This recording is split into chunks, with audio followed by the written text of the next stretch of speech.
You've chosen the path of the weather, shooting lightning from the tips of your fingers, or calling upon the wind to take your enemies to the skies and then drop them like a big old hunk of meat. Welcome to the Weatherman Build.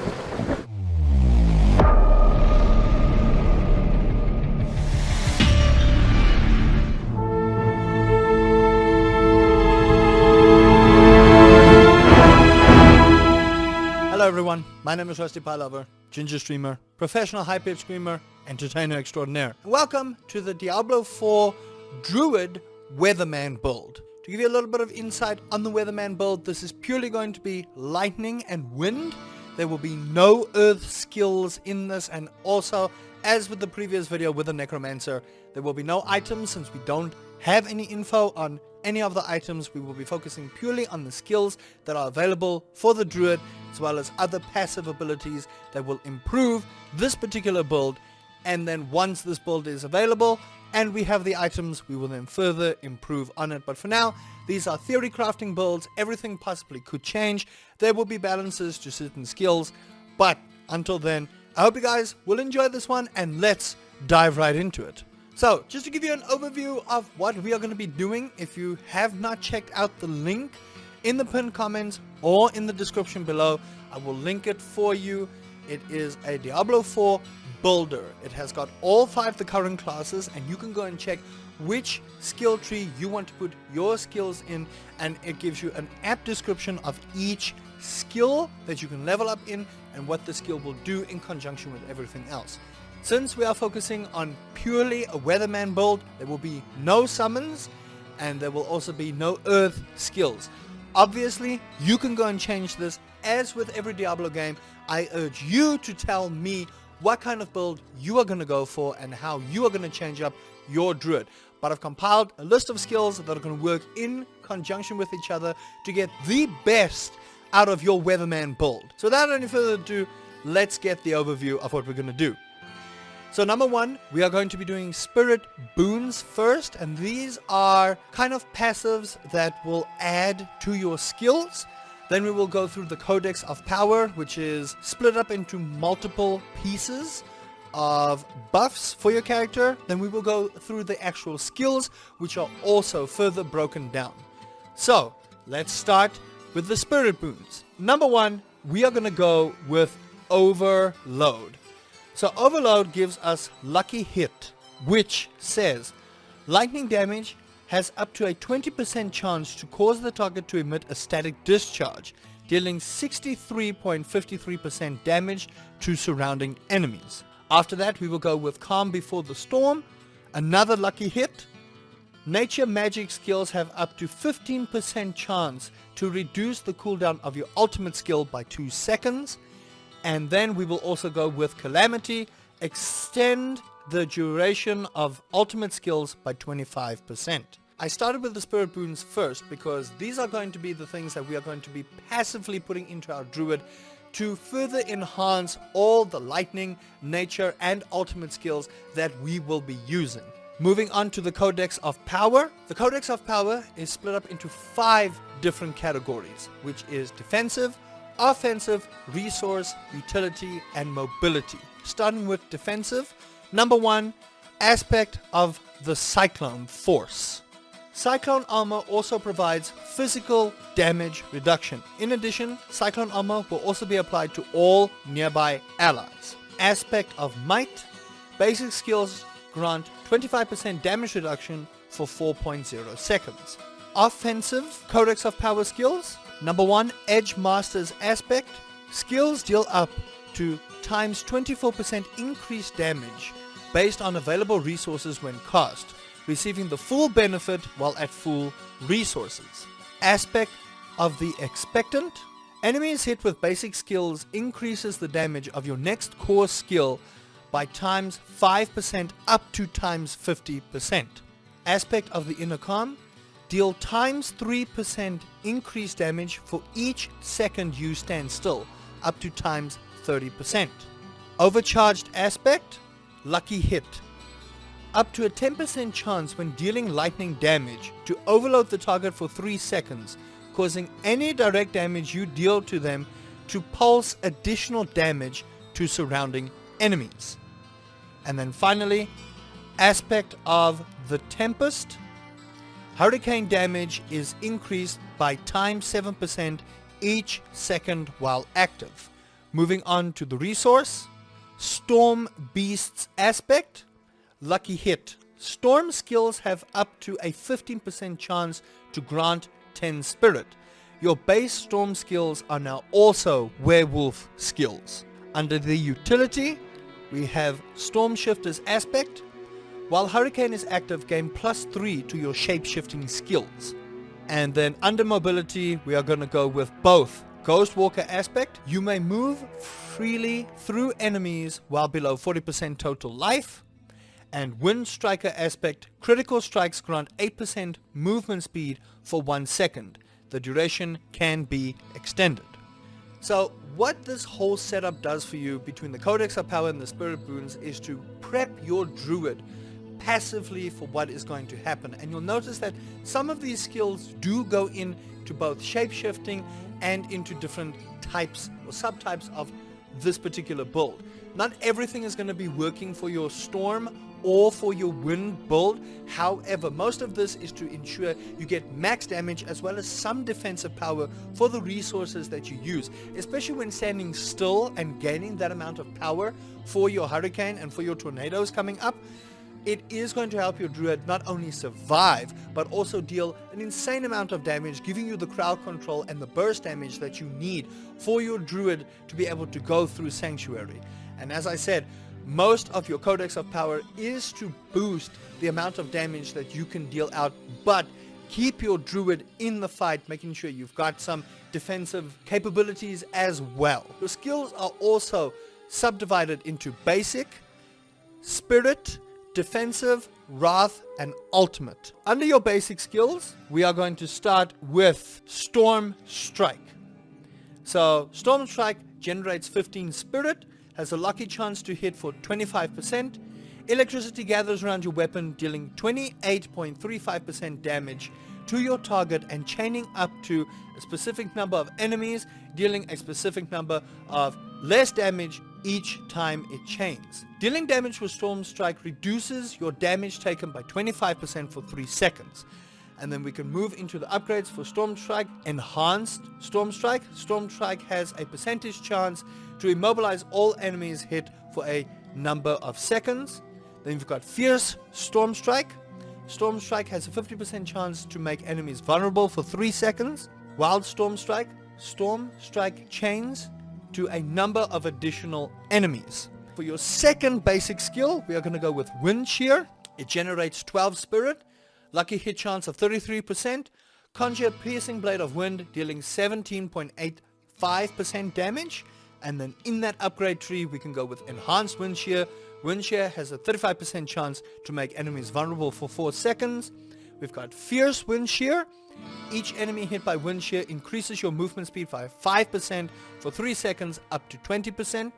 And then Wild Wind Shear grants a number of additional spirit for each enemy hit beyond the first. So your basic skills are going to not only be generating your spirit for you, but with the enhancements, you gain some movement speed and you gain some crowd control. While you may lose some damage as the Chain Lightning goes, you've got vulnerability and you've got all kinds of other stuff. Plus, everything from your boons and from your Codex of Power, just further adding to the damage to both your wind skills and your storm skills. Now you can really see where the Weatherman build is starting to come into play. And then we're going to move on to our spirit skills. Our spirit skills, we're going to skill into Tornado, which is a spirit cost of 40, lucky hit chance of 33%, conjure a swirling tornado that deals 105% damage. And then our upgrades to the Tornado is the Enhanced Tornado. Each time you cast Tornado, you have a 20% chance to spawn an additional Tornado. Raging Tornado. Each time an enemy is damaged by a tornado, they take times 5% damage from Tornado for 3 seconds, stacking up to 15% increased damage. And then you can go with Primal Tornado. Enemies damaged by Tornado are slowed by 8% for 3 seconds, stacking up to a number of percentage. We are also going to go with Lightning Storm. Spirit cost of 15 per strike, lucky hit chance of 15%. Conjure a growing lightning storm that deals 26.25% damage per strike and increases the number of strikes the longer it is channeled, up to a maximum of 5. Under those upgrades, enhanced lightning storm. The size of your lightning storm is preserved for 4 seconds after channeling. And you've got raging lightning storm. Lightning storm gains 1 additional lightning strike. And then your primal lightning storm has an 8% chance to immobilize enemies for 3 seconds. So your basic skills are going to be the ones that you're going to be generating your spirit, and then the spirit skills are what you are going to be using to deal an insane amount of damage and a lot of crowd control.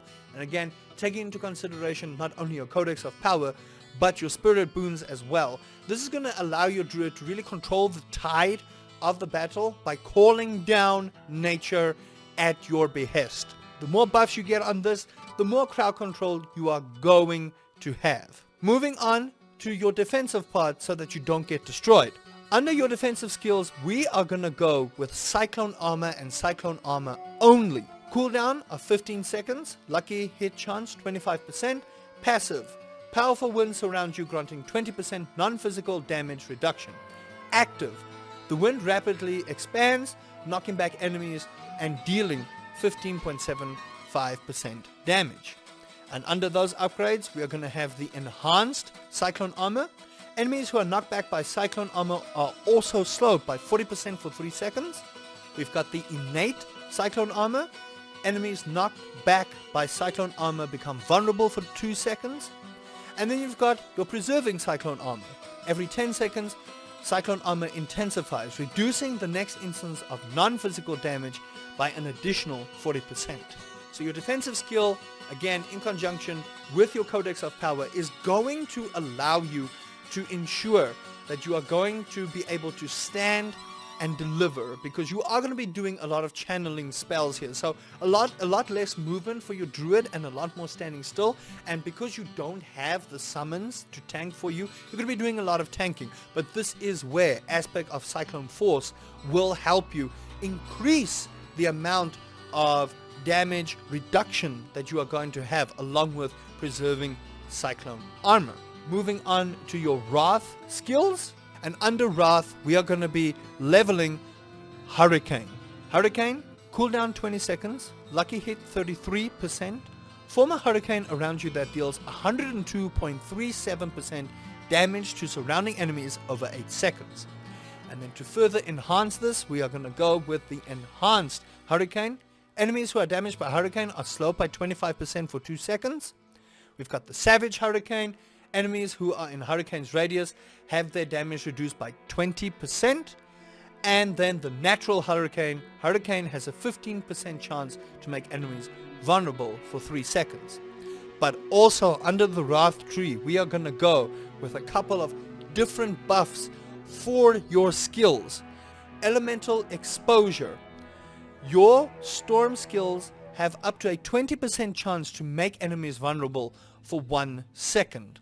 There's Endless Tempest. Increase the duration of Hurricane and Cataclysm by 5%. Charged Atmosphere. Every 18 seconds, a lightning strike hits a nearby enemy, dealing 47.25% damage. Electric Shock, which has lucky hit, dealing lightning damage to enemies, has a 5% chance to immobilize them for 3 seconds.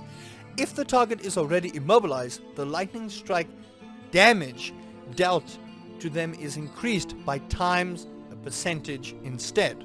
And then finally, Bad Omen, lucky hit, up to a 10% chance when dealing damage to a vulnerable, immobilized or stunned enemy that a lightning strike also hits, dealing 57.25% damage.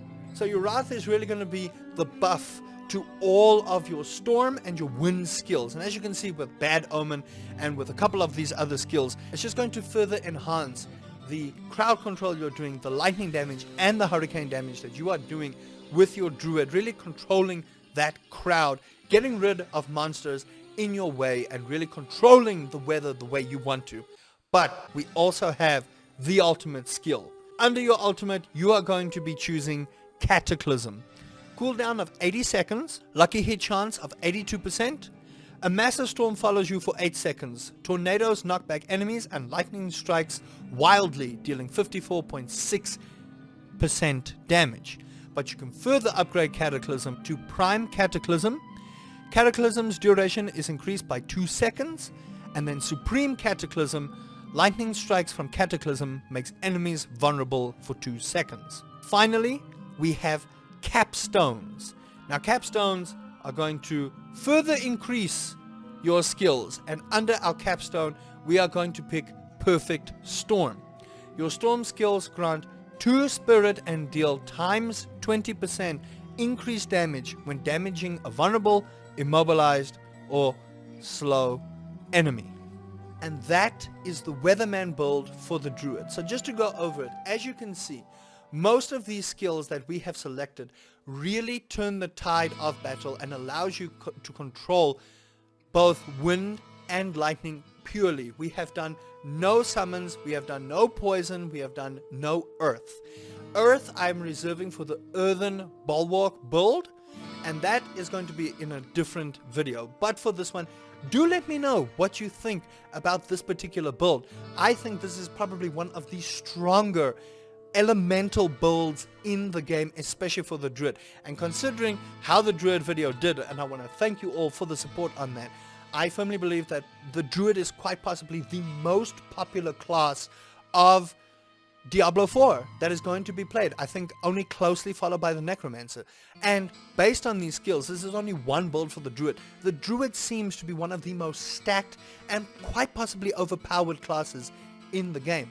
But let me know, what do you think about the build? Are there tweaks you would change? And again, you don't have to stick to this build. If you want to then further go in to Werewolf with this, as one of the skills allows your basic skills to be used in werewolf form as well, this will allow you to go from just a pure Weatherman build to possibly a hybrid build between a shapeshifter and controlling the elements of nature.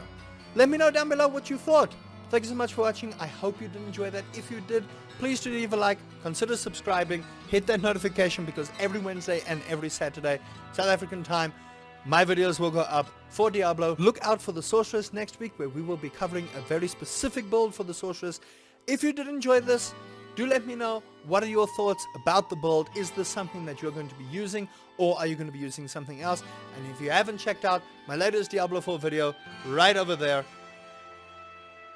Thank you so much for watching. Again, consider subscribing, and Sanctuary awaits.